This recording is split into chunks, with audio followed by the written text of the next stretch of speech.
Peter is an 8-year-old boy suffering mental stress because of his consistent nightmares and his overbearing, yet emotionally distant parents. One night, he sees his parents wear strange faces and his dad telling him to see what he had done to his mother. Then we see a ghost-like figure appearing as Peter's mother while approaching him and starts to choke him. The boy briefly wakes up to his mother comforting him for screaming. Peter is a shy and sensitive boy who struggles to make friends at school, partially because of his overprotective parents, Carol and Mark. One day, Peter elects to stay inside during recess and earns some sympathy from his substitute teacher, Miss Devine. Despite having plans to go trick-or-treating on Halloween night, his parents forbid him because they are too afraid he might go missing. Their concern originates from the disappearance of a young girl who lived down the street some years prior to Peter's birth. That's not the whole truth though. While at first, Peter's parents don't seem too weird, the family dynamics shift after the boy starts to hear knockings on the wall of his bedroom. First, Peter's parents try to dismiss the noises as just nightmares. Then, when they can no longer blame Peter's imagination, they get angry at the boy and accuse him of lying. Obviously, the parents are hiding something, and at the end of this scene's recap, we will get to understand why. At this point, if you are new to Scenes Recap, click the free subscribe button to never miss any updates from us. Also feel free to give us a like, if at all this plot would interest you. Peter sleeps alone in a room, and at Halloween, he hears something on a wall.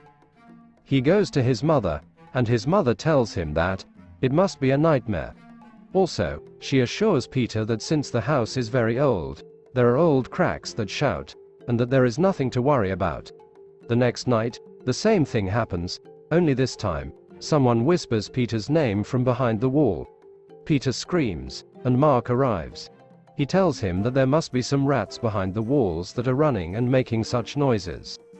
Miss Devine is a replacement teacher who accidentally finds something suspicious in Peter's drawing one day in school. In the drawing, she sees a child seeking help from a bed in a dark room.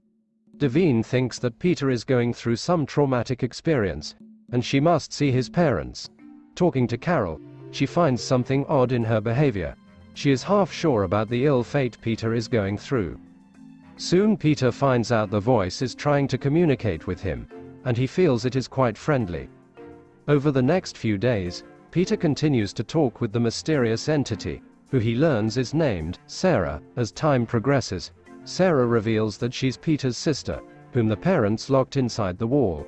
Sarah claims that she was trapped in the walls by Peter's parents, calling him evil. She tells Peter that he needs to do the needful to avoid Sarah's, his sister's fate. This leaves Peter disturbed. Sarah's voice starts getting over Peter in various ways. At school, Brian, a bully, destroys Peter's prize pumpkin. Spurred on by Sarah's advice, Peter pushes Brian down the stairs, breaking his leg. It is not Peter's intention to harm anyone, but Sarah's constant whisper makes him do so. Soon after this, he is expelled from school, and Mark grounds him in the basement, concealed behind a refrigerator. While he is down in the basement, Peter discovers a pit covered with a grate, and at the bottom of that pit, he sees a doll. Devine visits his house again to check up on Peter, with an answer sheet from his last exam. This time, she meets with Mark as well. At that time, Peter is in the basement, suffering punishment for breaking his classmate's leg. Peter overhears their talk in the kitchen and tries to seek help. However, Mark somehow manages to create an atmosphere where Devine feels threatened. He has a gash on his arm that he claims is from doing remodeling work on the house. He also creates a distraction with somewhat a faulty washing machine that made in vain Peter's efforts to be heard. Devine walks out of the house, while leaving behind Peter's last exam answer sheet that has her phone number. After the punishment period is over, Peter starts behaving just like Mark and Carol want him to. He starts listening to whatever they say. Meanwhile, Sarah again contacts him and asks him to go to the garden and dig a particular place where he will find out the truth. Mark once mentioned to Peter the reason why they do not celebrate Halloween. There was a girl who went missing during Halloween events. Now, in the garden, Peter starts digging a place that Sarah has told him about. he finds a skull in the garden. It turns out, Peter's parents were the ones who abducted the girl, killed her, and buried her body in the garden. During Halloween, Peter's sister managed to escape her prison, crossing paths with a girl who had come to the house to ask for candy. To protect their terrible secret, Peter's parents decided to kill the girl and banish Halloween celebrations in their home, lest another incident happens. So, while Peter's parents did have a good reason to stop Peter from going out on Halloween, their decision is not aimed at protecting their son but at keeping his sister hidden. Peter is now more threatened than ever. Sarah convinces Peter that his parents are planning to kill her, and that they will imprison him in the walls in her stead. His only chance, to avoid sharing her fate, is to kill his parents. Afraid for his life, Peter mixes rat poison with the soup his mother prepares every evening. Mark suspects food poisoning when he felt a cinnamon test in the soup. Seeing Peter's plate is still full confirms his suspicions. Unfortunately, greed took the best of them and they have consumed almost all the soup from their plates. It was too late for them to even try making the emergency call. Peter's parents die violently, with their organs imploding due to the poison. Peter rushes to steal his mother's keys as she begs him not to release his sister. Ignoring his mother's warnings, Peter opens the hatch hidden behind the enormous wooden clock in his parents' bedroom, convinced that he's doing the right thing. Unfortunately for Peter, lying runs in the family, and he gets tricked by his sister. She crawls out of her prison, revealing that she has been deceiving and manipulating him into exacting revenge on their parents for locking her away.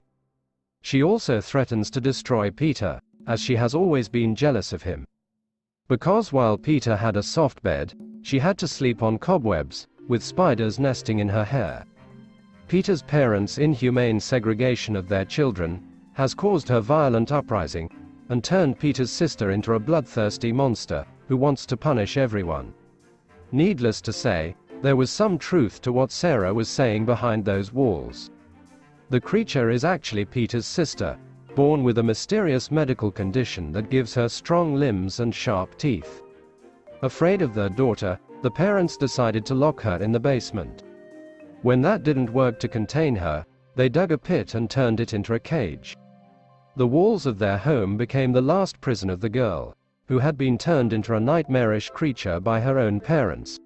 Peter's sister can climb walls and rip other people's limbs apart with her jaws. Her nails have also become sharp claws, making her an unstoppable killing machine. That means there's nothing supernatural about the voice haunting Peter, as she is just a child who became a monster after many years of abuse and neglect. Since rotten fruits never fall far from decaying trees, Brian calls his older cousin, who decides to visit Peter on Halloween. Brian's cousin and his friends break into Peter's home to trash the house and revenge on the boy. Instead, they become prey for Peter's sister, who's eager to kill them one by one. The attack by Brian's cousin and his friends distracts Peter's sister long enough for Miss Devine to get to his home. The substitute teacher was concerned about Peter, after being summoned to the house by a phone call from him. Miss Devine suspects the boy has been suffering from domestic violence. While Miss Devine is not wrong, she could never anticipate stumbling into the carnage left behind by Peter's sister. Peter and Miss Devine escape his sister's wrath by joining forces, luring her to the basement. There, Peter manages to lock his sister in the pit his father had built many years before. It seems like a happy ending, but the sister tells Peter that the cage won't be enough to hold her down for long. She will eventually escape, and when she does, she'll finish the job and kill him. So, Peter should be watchful for moving shadows for the rest of his life. Plus, whenever he listens to wood creaking, or feels observed by an unseen presence, he will wonder if the time has come to face his sister. It's a spine-chilling promise, and we doubt Peter will ever sleep peacefully again. In the epilogue, Peter is shown to have been adopted by Devine. While sleeping in his bedroom, he is shocked by the sight of Sarah appearing behind him. Here is where the movie ends, without giving any more information about what happened to Sarah. Is that where she lives? Well, the movie doesn't show us enough to know for sure. Share with us your thoughts on this movie's plot. and drop your comments below. If you would like to see more scenes recap like this, click subscribe to never miss any of our future updates.